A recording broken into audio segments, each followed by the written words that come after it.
Attack டைட்டன்ல இருக்கிற 9 டைட்டனோட power அடிப்படையில் அதோட ரேங்கிங்க பார்க்கலாம். 9வது இடத்துல இருக்குது காட் டைட்டன். இதோட பேர்லேயே தெரிஞ்சிடும் இதோட வேலை என்னன்னு. எவ்வளவு பவர்ஃபுல்லான வெயிட்டான வெப்பனா இருந்தாலும் தன்னோட முதுகில தாங்கிட்டு எதிரிகளுக்கு ரொம்பவே டஃப் கொடுக்கும். இதோட மூஞ்ச பார்த்தா டோரிமான்ல வர சுனியோ தான் எனக்கு ஞாபகம் வந்துச்சு. உங்களுக்கு அப்படி தோணுச்சுன்னா கீழே ஹார்ட்டின கமெண்ட் பண்ணிருங்க. 8வது இடத்துல இருக்குது ஜா டைட்டன். இதோட பவரே ஷார்ப்பான நகமும் ஷார்ப்பான பல்லும் தான். எவ்வளவு ஸ்ட்ராங்கான பொருளாக இருந்தாலும் கடி தள்ளிட்டு போய்கிட்டே இருக்கும். டியூப்லைட் மாதிரி. இதுக்கு இன்னொரு பிளஸ் இருக்கும், செம ஸ்பீடு.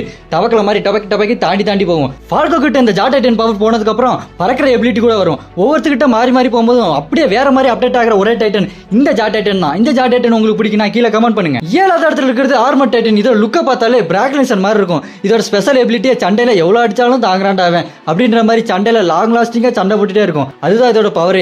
ஆர்மர் லுக்கும் அதுவும் செம்மையா இருக்கும் பாக்குறதுக்கு. இந்த ஆர்மர் டைட்டன் யாருக்கெல்லாம் ரொம்ப பிடிக்குமோ கீழே கமெண்ட் பண்ணுங்க. 6வது இடத்துல இருக்கிறது ஆனியோட ஃபீமேல் டைட்டன். ஃபீமேல் டைட்டனோட எபிலிட்டி ஆனியோட எபிலிட்டி மாதிரி தான். செம்மையா சண்டை போடும், செம்ம டெக்னிக் எல்லாமே இருக்கும். அதோட இன்னொரு ஸ்பெஷல் எபிலிட்டி ஹோஸ்ட் சாகவே விடாது. அவ எப்படியோ ஆனி மாட்டிக்கிட்டா அவ அவ்வளவுதான் பார்க்கும்போது டக்குன்னு கிறிஸ்டல் மாதிரி உள்ள வந்து அவளை சேவ் பண்ணிடும். ஆனியை யாருக்கெல்லாம் சுத்தமா பிடிக்காதோ கீழே பிளாக் ஹார்ட்டை கமெண்ட் பண்ணுங்க. 5வது இடத்துல இருக்கிறது நம்ம எல்லாத்துக்குமே பிடிச்ச எரனோட அட்டாக் டைட்டன். இதோட லைஃப் டைம் கோல் ஃப்ரீடம் நோக்கி போறதான். நம்ம எரனுக்கு மட்டும் என்ன, அவனுக்கு முழு எண்ணமே ஃப்ரீடம் தான்.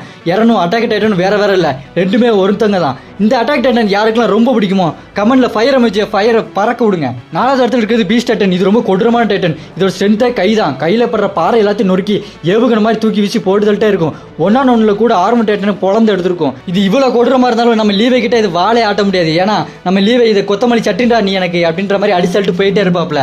நம்ம லீவை கண்ணு முடியாது இந்த பீஸ்ட் டைட்டனே பூனைக்குட்டி மாதிரி தான் தெரியும். 3வது இடத்துல இருக்கிறது வார்ஹேமர் டைட்டன். இந்த டைட்டன் மற்ற டைட்டனை விட ரொம்ப வித்தியாசமான டைட்டன். ஏன்னா மற்ற கோஸ்ட்லாம் அந்த டைட்டனுக்குள்ள இருப்பாங்க. ஆனா இந்த டைட்டனோட கோஸ்ட் இதை விட்டு வெளியே ரொம்ப தூரம் தள்ளி இருப்பாங்க. அது ஒரு கிறிஸ்டலுக்குள்ள பாதுகாப்பாக தான் இருப்பாங்க. இந்த வார்ஹேமரோட பவரே செம சூப்பரா இருக்கும். இதுக்கு தேவையான வெப்பனை அசால்ட்டா உருவாக்கும். பூமி கடியிலேருந்து எத்தனை வெப்பனாலும் எடுத்துட்டு வர முடியும். அந்த அளவுக்கு இதோட பவரே வேற லெவல்ல இருக்கும். இதோட பவர் யாருக்கெல்லாம் பிடிக்குமோ கீழே ஒயிட் ஹார்ட்டை கமெண்ட் பண்ணுங்க. 2வது இடத்துல இருக்கிறது கொலோசல் டைட்டன் தான். இது டைட்டனுக்கு எல்லாம் டைட்டன். மற்ற டைட்டன்லாம் இது முன்னாடி சாதா மனுஷங்க மாதிரி தான் இருக்கும். இதோட இன்னொரு எபிலிட்டியா ஹீட்டிங் தான். கிட்ட வந்தாலே அனல் பறக்கிற ஹீட்டை வெளிப்படுத்தி கருக்கி கொண்டுரும். மற்ற டைட்டன்லாம் அட்டாக் பண்ணும்போது தான் பிரச்சனை. ஆனால் இந்த டைட்டன் டிரான்ஸ்ஃபார்ம் ஆகும்போதே பெரிய பிரச்சனை. ஏன்னா டிரான்ஸ்ஃபார்ம் ஆகும்போதே அணுகுண்டு போட்ட மாதிரி பெரிய வெடி விபத்து ஆகி அதுக்கப்புறம் தான் டிரான்ஸ்ஃபார்மே ஆகும். இந்த கொலோசல் டைட்டன் யாருக்கெல்லாம் ரொம்ப பிடிக்குமோ இந்த வீடியோக்கு ஒரு லைக் போட்டுருங்க. அடுத்து ஃபர்ஸ்ட் இடத்துல இருக்கிறது ஃபவுண்டிங் டைட்டன். இதோட பவர் என்னன்னு கேட்டீங்கன்னா ஃபவுண்டர் இமீரை கண்ட்ரோல் பண்ணி எல்லா எல்டிஎன் பீப்பிளையும் கண்ட்ரோல் பண்ண முடியும். அதாவது அவங்களுக்கு மறக்கடிக்க முடியும், புதுசாக ஒரு ஞாபகத்தை கொடுக்க முடியும், அவங்களோட வம்சத்தையே தடுத்து நிறுத்த முடியும், மற்ற எல்லா டைட்டனையும் கண்ட்ரோல் கொண்டு வர முடியும். மற்ற எல்லா டைட்டனையும் கண்ட்ரோல் பண்றது மூலமா